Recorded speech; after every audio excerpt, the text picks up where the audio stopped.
اللهم صل وسلم وبارك على سيدنا محمد وعلى آله وصحبه أجمعين. ازيكم يا حبايبي؟ عاملين ايه؟ يا رب تكونوا بخير وفي احسن حال ان شاء الله. النهارده معانا فيديو جديد، هنعمل غدا سهل وسريع وكمان ما ياخدش وقت في التحضير وكمان طعمه حلو. نسمي الله ونصلي على سيدنا محمد عليه افضل الصلاة والسلام. ولايك للفيديو بتاعنا النهارده، واللي ما اشتركش في القناة يشترك وتفعلوا الجرس وتشيروا الفيديوهات بتاعتنا. اللهم صل على سيدنا محمد. اول حاجة هنعملها مع بعض، هنجيب 3 بصلات حلوين كده، يعني حجمهم كبير شوية. هنقطعهم قطع ناعمة. عايزة تبشريهم على المبشرة، على الوش الخشن، وبشريهم تفرميهم في الكبة فرميهم. انا بستسهل التقطيع على ايدي بصراحة، يعني بحب التقطيع بالسكينة كده بستسهل. صلوا على سيدنا محمد كده وحطوا لايكات كتير للفيديو بتاعنا النهاردة. بصوا انا خرطت كده ال3 بصلات، ومعايا هنا كبدتين وجناستين بتوع الفراخ، فراخ لسه منضفاها، فراخ حمراء، بس ما حبيتش ان انا اجيب يعني التنظيف وكده معاكم، علشان نضفنا قبل كده مع بعض كتير، علشان ما اطولش عليكم الفيديو. اللهم صل على سيدنا محمد. هنجيب الكبده والجناصه هنقطعهم قطع صغيره كده، يعني مش قطع كبيره.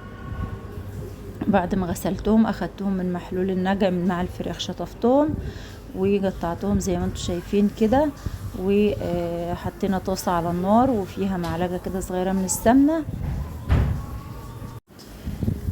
بعد ما السمنة سخنت معايا هننزل بالكبد والجوانص اللي قطعناها، نديها تشويحة، يعني تشويحة بسيطة. وبعد كده هننزل عليها البصل اللي قطعناه مكعبات صغيرة، بس لما ندي البصلة الكبد تشويحة شوية. نزلت بالبصلة، هسيب منهم شوية صغيرين، يعني حوالي معلقتين كبار كده من البصل، هسيبهم كده على جنب. وهنشوح البصلة مع الكبد والجوانص تشويحة كويسة، وهنضيف عليها البهارات. هنضيف ملح وفلفل اسمر وكمون وكزبرة، بس مش اكتر من كده. بس ندي البصلة تشويحة كده الاول، وبعد كده هنضيف عليها البهارات، كمون وكزبرة وفلفل اسمر والملح. انا ضفت الملح في الاخر خالص علشان ما كانش فيه ملح يعني موجود، كان ابني بيجيب الملح فحطيته بعد كده. اللهم صل على سيدنا محمد. هنشوحهم، وبعد كده هننزل معايا شوية رز كده، غسلاهم ونقعتهم حوالي 10 دقايق، وصفتهم من المية ونزلنا بيهم على البصلة بالكبد والجوانص وهنشوحهم.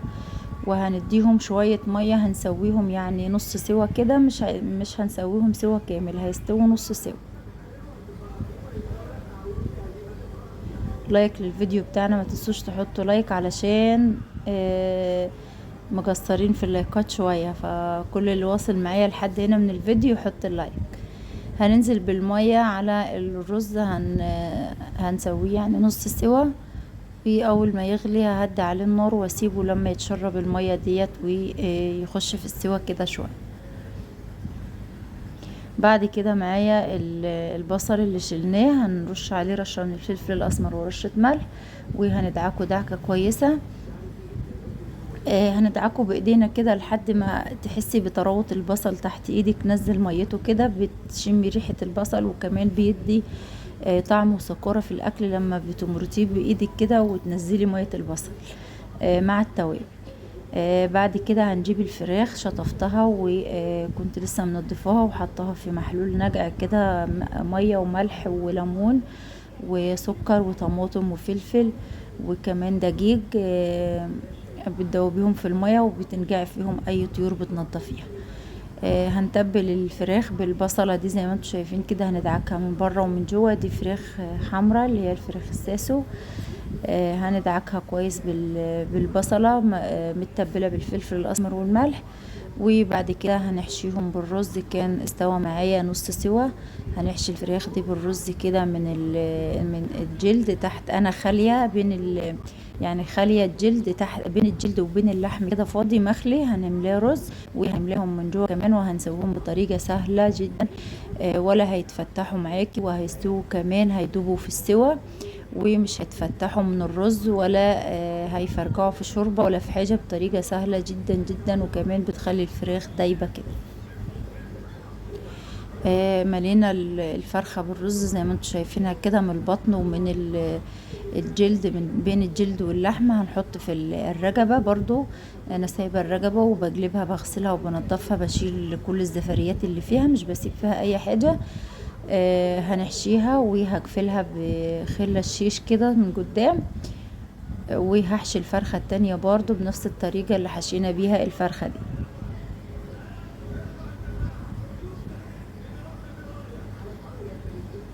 هنجيب معانا اكياس الفرن اللي هو الكيس الحراري، هندخل فيه الفراخ. عايزة تحطي كل واحدة في كيس ماشي، عايزة تحطي الفرختين في كيس واحد لو عندك كيس كبير، يعني الكيس ده هو الحجم الوسط، يعني اخد معايا الفرختين هنحطهم في الكيس الحراري ده. عايزة تحطي معاهم خضار، بطاطس، فلفل، بصل، بسلة، اي خضار تحب تحطيه في قلب الكيس كده، هيستوي وهيطلع معاكي زي الزبدة. الفراخ كمان عايزة تعملي لهم تتبيلة زي تتبيلة الفراخ المشوية وتتبليهم، تبليهم. بس انا ما كانش عندي وقت اتبل بصراحة، فاستكفيت ان انا يعني دعكتهم كده بالبصلة بالفلفل الاسمر والملح. بعد كده هنقفل الكيس. الاكياس بيجي معاها رباط سلك، بتقفلي بيه الكيس. لو هو الكيس كبير يعني في مساحة ممكن تربطيه، تعجديه بس كده، ومش لازم تستخدمي الرباط، بس عشان يعني يدوبك الكيس معايا، فاستخدمت الرباط. ربطت عليهم وحطيتهم من غير اضافة اي مية ولا اي حاجة خالص، بيستووا. بنزلوا مية في قلب الكيس وبيستووا، هتشوفوهم معايا اخر الفيديو بتحمروا. ما شاء الله عليهم، وطعمهم جميل جدا وكمان مستويين وحلوين. بعد كده معايا طاسة على النار فيها ده نص كيلو لحمة مفرومة، عليه 3 بصلات كبار، شوحتهم مع بعض زي ما انتوا شفتوا كده. وبعد كده هنضيف كمون، كزبرة، فلفل اسمر والملح، وهنسيب اللحمة دي لما تستوي وتتعصج معانا كويس.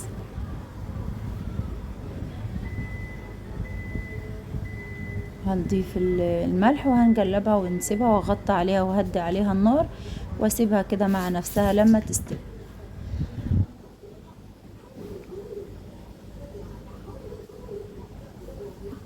الحلة الصغننة اللي على البوتاجاز دي فيها شوية الرز اللي اتبقوا من الرز بتاع الحشو الفراخ، حطيتهم هنا هنكملهم سوا. وكمان كنت حاطة المكرونة بتتسلق، وهنعمل شوية بشاميل كده زي المهلبية.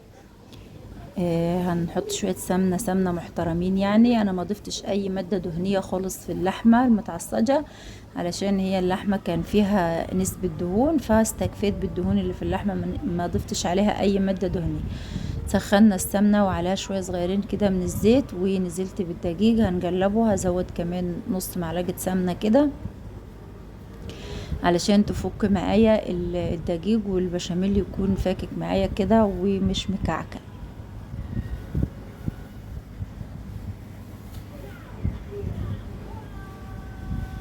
جيبي حباية بنادول من جوز، حباية بنادول رسم صدق.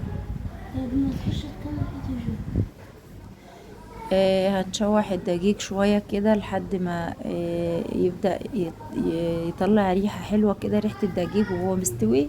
هنفضل نشوح فيه، وبعد كده هننزل باللبن. انا كنت حاطة اللبن على النار بس علشان كان طالع من الفريزر، نقلب كويس بالمضرب زي ما انتم شايفين كده، ولا بكتل ولا اي حاجة، ما شاء الله عليه زي المهلبية. عملنا البشاميل بتاعنا النهاردة جرديحي، يعني بنحط عليه جبن، بنحط عليه قشطة، بنحط عليه يعني بنطعم البشاميل بتاعنا. بس النهاردة يعني ايه، الظروف مش سامحة ان احنا نضيف الاضافات دي كلها، فاستكفينا باللبن والدقيق، وكان برضو ما شاء الله والله طعمه حلو. كانت المكرونة جميلة جدا.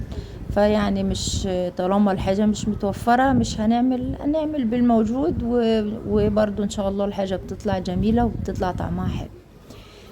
فاستكفينا كده. هنضيف اللبن كله، دول حوالي كده 2 كيلو تقريبا من اللبن، نزلت بيهم كلهم. انا بحب اعمل بشاميل كتير وبحبه يكون خفيف. بصوا البشاميل ولا مكتل ولا اي حاجة، زي ما انتم شايفين كده اهوت. بصوا جبت الحراف بتاعت الحلة كده بالمعلقة، وهلفها بالمضرب برضو تاني، ما شاء الله عليه زي الكريم. هسيبه على النار لحد اول ما يعمل فقاعات كده. انت فاتحاها ليه؟ ايه دي؟ ايه الحبوب الحمراء دي؟ امسكي كده.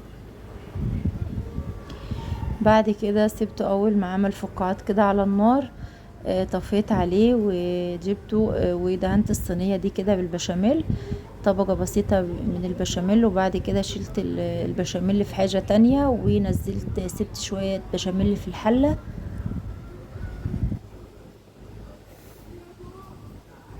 ونزلت المكرونة زي ما انتم شايفينها كده، فردتها في نصها في الصاج، وسبت نصها هنحطه على الطبقة التانية. بصوا شايفين الحلة اللي جنب مني دي فيها ليمون، ليمون مسلجينه علشان نعمله ليمون مخلل، لسه سلجاه الصبح يعني.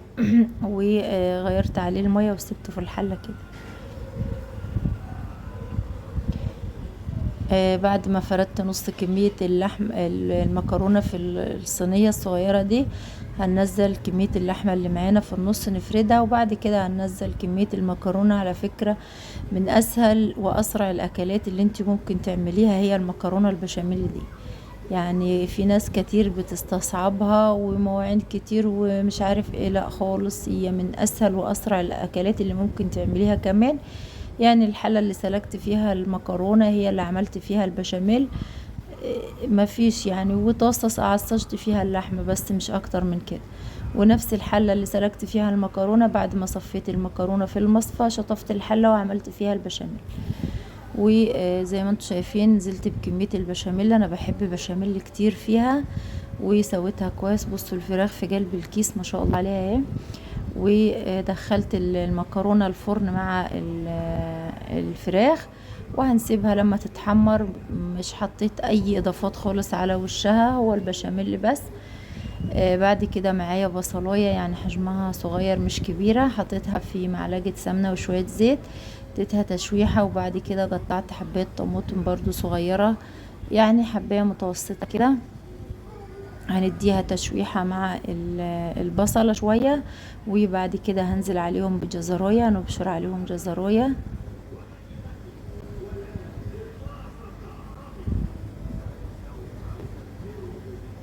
النهاردة ما عملناش محشي، ده غدا يوم الجمعة يعني، ما عملناش محشي النهاردة، فقلنا نعديها نواشف كده يعني من غير المحشي. كل اسبوع بنعمل محشي، فقلنا لا النهاردة خلاص مش طالبة محشي خالص، نغير النهاردة. بصوا ضفت هنا عود جرفة، ورق لورا، مستكة، قرنفل، رشة من الكمون ورشة من الكزبرة، وكمان معلقة صغيرة خالص من بودرة الزعفران علشان تديني لون اصفر حلو كده للرز بتاعنا. كان هنا نص كيلو رز غسلته ونقعته حوالي 10 دقايق. انا بحب انقعه كتير يعني، بس ما نقعتهوش كتير، انا نقعته حوالي 10 دقايق بس. وبعد كده نزلت بيه على البصل والطماطم والجزر والبهارات اللي حطيناها، هنديله تشويحة مع كل الحاجات اللي حطيناها ديت. وبعد كده هننزل عليه بمية عادية. ما كانش عندي شوربة، كان في شوربة بس ما لقيتها مش حلوة يعني، فاستغنيت عنها خالص. وهنزيده مية، لو عندك مرقة ضيفي مكعب مرقة كمان، بس انا ما عنديش. وكان صراحة ما شاء الله عليه كان شوية رز زي العسل. بعد كده هنضيف الملح، وهو بياخد مية كتير شوية عن الرز الابيض، الرز البلدي العادي. هنزود كمان شوية مية وهنديله تقليبة واغطي عليه وهسيبه لما يستوي. بس يعني نص ساعة واقفة في المطبخ تكوني مخلصة الاكل ده كله. صينية المكرونة، بصوا انا طلعت الفراخ، بصوا المكرونه ما شاء الله عليها في الفرن، ومش مولعه الشوايه من فوق، انا مولعه من تحت ومشغله المروحه، مش مولعه الشوايه من فوق، مولعتلهاش من فوق خالص. بصوا الفراخ في الكيس اهي، بس انا سبتها يعني شويه علشان كان لسه شويه على الاكل، فمش مش هفتح عليها علشان تفضل سخنه وطريه في الكيس. بصوا متحمره في قلب الكيس ما شاء الله عليها، تحميرها ما شاء الله، ولا زيت ولا سمنه ولا اي حاجه خالص.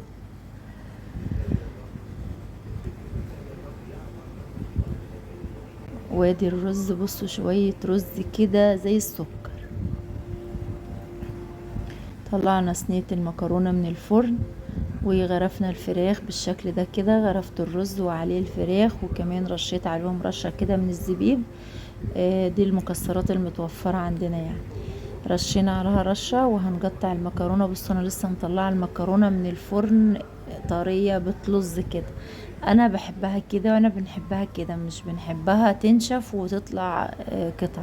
بصوا بنحبها صايصة في بعضها بالبشاميل كده. عايزاها تطلع معاكي خرط كده متماسكة، سيبيها تبرد خالص وسيبي البشاميل يبرد ويتماسك فيها. هتطلع معاكي الخرطة بخرطتها وزي الشكل اللي بتشوفيه في التلفزيون كده. بس الصراحة احنا مش بنحبها كده، بنحبها لسه سخنة والبشاميل طري فيها، فبنغرفها كلها في بعضيها كده. ودي شكل الفراخ وده شكل الاكل بتاعنا النهاردة.